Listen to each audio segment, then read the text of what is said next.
오늘은 다니엘서 이제 마지막 설교입니다. 다니엘서는 사실 몇 가지 이야기를 빼놓고서는 상당히 어려운 본문으로 채워져 있습니다. 특별히 다니엘서 10장과 11장의 내용은 하나님께서 기도하는 다니엘에게 주신 환상의 내용이 기록되어 있는데 10장 1절을 보시면 큰 전쟁에 대한 환상을 보여주셨습니다.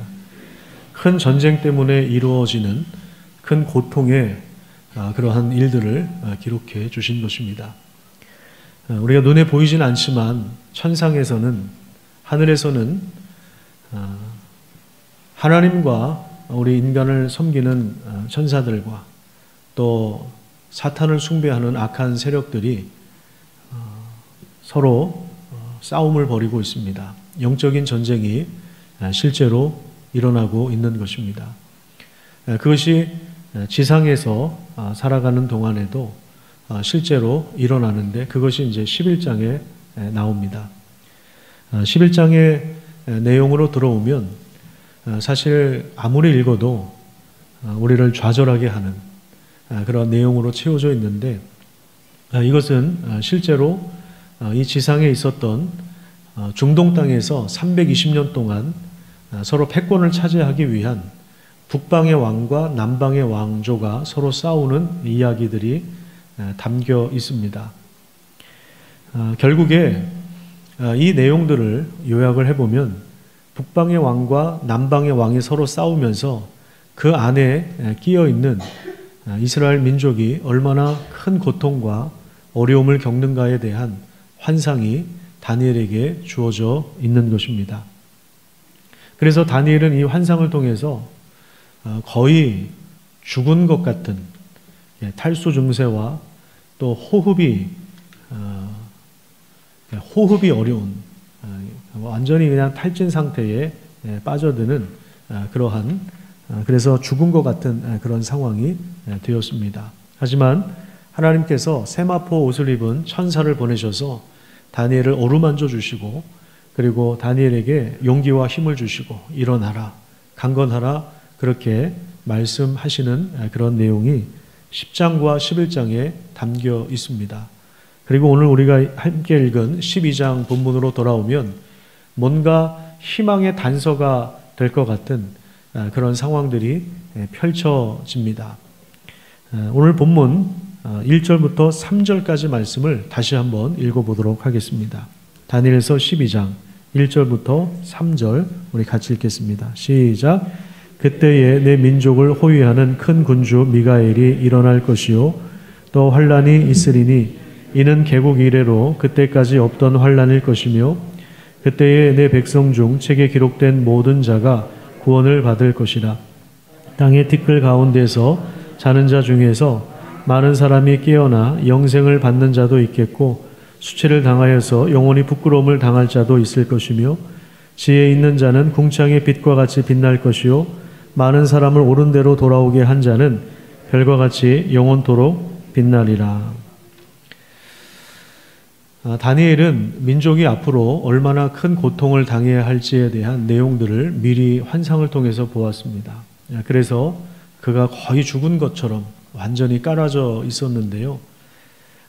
그럼에도 불구하고 하나님께서는 그 고난의 날들을 없애주신다고 하시지 않았습니다. 여러분, 만약에 지금 우리가 살고 있는 이 땅에 실제로 전쟁이 일어난다고 한번 생각을 해보십시오. 그러면 그 피해가 누구에게로 돌아가겠습니까? 누구에게든지 돌아가겠죠. 돈이 많든 권력이 있든 없든 우리가 열심히 하나님을 섬겼든 그렇지 않든 기도를 아주 많이 했든 그렇지 않든 모든 사람이 다 전쟁 가운데서는 고통을 당할 수밖에 없습니다. 그런 것처럼 우리가 살고 있는 이 세상은 실제로 보이지 않지만 악한 영적인 세력이 천상에서 천사들과 전투가 벌어지고 있고 그리고 지상에서도 여러 가지 전쟁과 그 불의한 일들이 실제로 일어나고 있는 그런 세상에 살고 있습니다. 여러분들이 사업을 하면서, 여러분들이 직장 생활을 하면서, 여러분들이 인간관계를 맺으면서 분명하게 경험하고 있는, 내가 가해자가 되기도 하고 피해자가 되기도 하고, 어떨 때는 내가 피해자가 되기도 하고 또 가해자가 되기도 하는, 이것이 복잡하게 얽혀있는, 정의를 부르짖지만 정의를 짓밟을 수밖에 없는, 환경운동을 하지만 환경을 무너뜨릴 수밖에 없는 이런 모순된 그런 상황 속에서 우리 모든 인간이 고통을 받으면서 살아가게 됩니다. 그래서 아무리 열심히 신앙생활을 한다 하더라도 그 고통이 감해지거나 없어지는 것이 아니에요. 우리가 이 세상에 살고 있는 한 이 깨어진 세상 안에서는 여러 가지 어려움을 당해야 합니다. 그렇다면 우리에게 소망이 되는 것이 무엇입니까? 우리는 이 고통이 없어지면 소망을 가질 수 있다고 생각을 하지만 오늘 본문을 통해서 우리에게 주시는 말씀은 하나님께서 그 고통을 없애주시는 것이 아니라 우리에게 진정한 소망이 무엇인가를 보여주신다는 것을 말씀하고 있습니다. 그것이 무엇입니까? 그것이 바로 하나님 나라의 영광입니다. 그럼 하나님 나라의 영광이라고 하는 것이 구체적으로 무엇을 의미할까요? 3절의 말씀을 다시 한번 보시면은요, 이런 말씀이 나옵니다. 지혜 있는 자는 궁창의 빛과 같이 빛날 것이고 많은 사람을 옳은 대로 돌아오게 한 자는 무엇과 같이 영원토록 빛나리라 말씀하고 있습니까? 별과 같이 영원토록 빛나리라 이렇게 말씀하고 있는데, 그럼 여기서 별이라고 하는 것은 뭘 의미할까요? 요한계시록 22장 16절에 보면 이런 말씀이 나와요. 나 예수는 광명한 새벽별이다. 이런 말씀이 나옵니다. 시간 관계상 찾아보진 않겠지만 나 예수는 교회들을 위하여 사자를 보내어 이것들을 너희에게 증언하게 하였노라. 나는 다윗의 뿌리요 나는 광명한 새벽별이다. 이렇게 말씀하고 있습니다. 예수님께서 내가 별이다. 이렇게 말씀하십니다. 그런데 이 별이라고 하는 단어가 오늘 본문 3절에도 동일하게 나옵니다. 별과 같이 영원토록 빛나리라. 이 말씀은 예수님처럼 영원토록 빛난다는 것입니다. 요한일서 3장 2절 말씀을 한번 자막으로 띄워주십시오. 거기 보시면 사랑하는 자들아 우리가 지금은 하나님의 자녀라. 장래에 어떻게 될지는 아직 나타나지 않았지만 그가 나타나시면 예수님께서 다시 오시면 우리가 누구와 같아진다고 말씀하고 있습니까? 우리가 예수님과 같아진다. 이런 엄청난 이야기를 하고 있습니다. 지금은 그렇지 않지만, 지금은 현실 속에서 고난을 당하지만, 어려움이 있지만 예수님 다시 오시면 우리가 그와 같이 된다. 이건 뭐냐면 하나님께서 원래 우리를 창조하신 그 목적을 완전하게 회복한다는 것을 의미합니다. 하나님의 형상이 완전하게 회복된다는 거예요. 죄로 인해서 깨졌던 그 하나님의 형상이 완전히 회복된다는 것을 의미합니다. 그 첫 번째가 무엇일까요? 그 첫 번째 증거가 바로 부활입니다. 그래서 2절 말씀에 보면 영생이라고 하는 단어가 나오는데 자는 자 중에서 많은 사람이 깨어나서 영생을 얻는다라고 하는 이 표현, 이것이 바로 구약 성경에서 최초로 증언하고 있는 부활에 관련된 진리입니다. 부활을 이야기하고 있습니다. 주의 손에 나의 손을 포개, 우리 아까 찬양했던 것처럼 주의 손에 나의 손을 포개고 주의 발에 나의 발을 포개요. 이게 주님과 연합되었다는 것을 의미하는데, 주님과 연합되었다라고 하는 것은 예수님께서 십자가에 죽으실 때 나도 함께 죽었고, 그래서 십자가에서 하나님이 우리의 죄를 다 처리하셨고, 주님께서 부활하실 때 나도 함께 다시 살아서 하나님 앞에서는 의로운 자라 칭함을 받는다는 것을 의미합니다. 이것이 바로 하나님의 형상이 회복되는 첫 번째 증거입니다. 그리고 1절 말씀 후반부에 보시면 구원이라고 하는 단어가 나오죠. 이 구원이라고 하는 것이 바로 우리가 부활하여서 그리스도께 속한 자가 되었다. 그리고 하나님 나라에 속한 백성이 되었다. 하나님의 다스림을 받는 백성이 되었다라고 하는 것을 보여주고 있는 것입니다. 예수님과 함께 영원토록 빛나고 회복된 우주 만물을 상속받는 그런 하나님의 자녀로 우리를 불러주시고 우리를 세워주신 것, 이것이 바로 구원의 큰 은혜라고 하는 사실을 우리가 기억하면서 그 믿음 안에서 그러면 우리가 어떻게 살아야 하겠습니까? 4절 말씀을 한번 보시죠. 4절 말씀에 보시면 다니엘아 마지막 때까지 이 말을 간수하고 이 글을 어떻게 하라고 합니까? 이 글을 봉함하라. 자, 이것은 무엇을 의미하냐면 하나님께서 환상을 통해서 보여주신 계시의 말씀을 가볍게 취급하지 말라는 거예요. 수정하거나 변경해서도 안 되고 더하거나 빼서도 안 된다는 것입니다. 반드시 이 말씀이 또 구원이 이루어질 것이기 때문에 이것을 중하게 여겨야 된다는 말씀입니다. 그 다음에 보시면 많은 사람이 빨리 왕래하며 지식이 더하리라 말씀하고 있는데, 이 말씀은 오늘날 우리 시대를 보면은 우리가 확연하게 알 수 있는 것이 있습니다. 그게 뭡니까? 많은 사람들이 이제 빨리 왕래하는 시대가 되었습니다. 예전에 꿈꿀 수 없었던, 80년대, 70년대 꿈꿀 수 없었던, 지금 강원도를 2시간 만에 갈 수 있죠. 부산을 KTX 타고 가면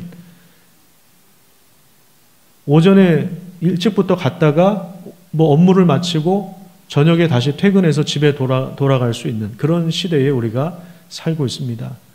뉴욕에서 서울까지 2시간 만에 올 수 있는 초고속 비행기도 이미 개발이 되었습니다. 오래됐습니다. 개발이 된 지. 아직 상용화가 되진 않았지만.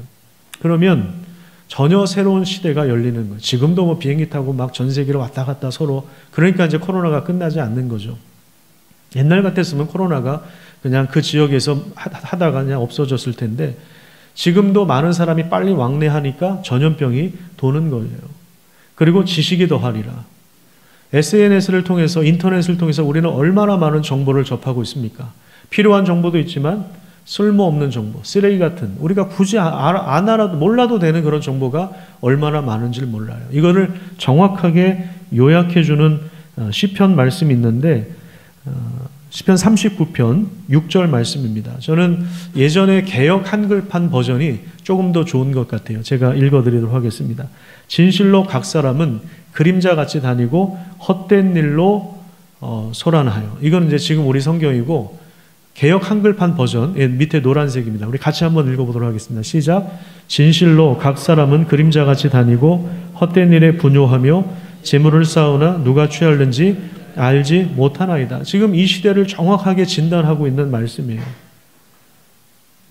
그림자같이 헛된 일로 소란하게 빨리 왕래하면서 다니긴 하지만, 그런데 재물을 쌓아도 우리가 열심히 노력한 것 나중에 누가 취하는지 전혀 알지 못하는 그러한 시대에 살고 있는 것입니다. 이런 시대에 우리가 가질 수 있는 유일한 소망이 무엇인가? 그것은 바로 그 다음 절 7절 보시면 이런 말씀이 나와요. 주여 이제 내가 무엇을 바라겠습니까? 나의 소망은 주님께 있습니다. 이것이 다니엘서의 결론이라고 할 수 있습니다. 큰 전쟁으로 인한 고통이 가중될 수밖에 없는 그 시대에 여러분들이 인생을 살면서 하루도 편안할 날이 있으셨습니까? 하루도 걱정을 안 하고 산 적이 있으셨습니까? 여러분들이 이 지상에서 마치 천국을 누리는 것처럼 파라다이스를 경험하신 적이 있습니까? 완전한 행복을 누려보신 적이 있습니까? 그렇지 않습니다.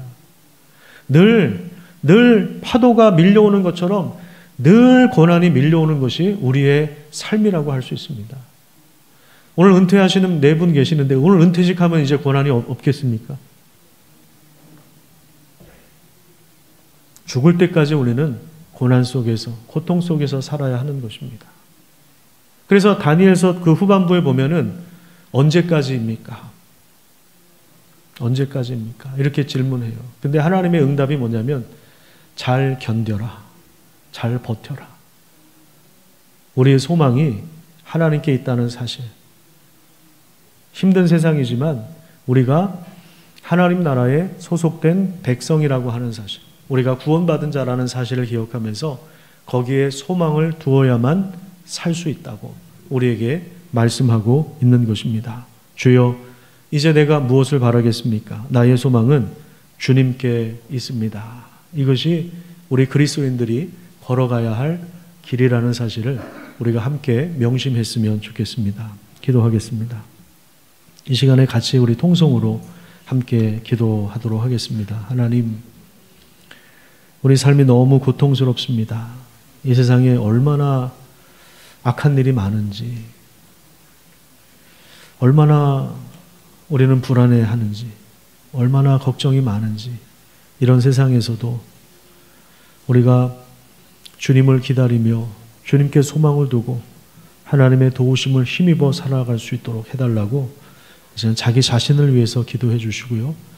또 고통 가운데 신음하는 우리 형제 자매들이 있을 거예요. 우리 주변, 우리 이웃들을 위해서, 우리 가족을 위해서, 또 오늘 은퇴식을 앞두고 있는데 우리 은퇴하시는 분들을 위해서, 우리 교회를 위해서 함께 기도하시기를 바랍니다. 같이 또 우리 이태원 참사로 인해서 지금도 사실 그 가족들이 어떻게 살 수 있을지 모르겠습니다. 그분들을 위로해 주시고 주님의 은혜 가운데 회복의 역사가 일어날 수 있게 해달라고 이 시간에 함께 같이 좀 조용히 기도하는 시간 갖도록 하겠습니다. 기도합니다.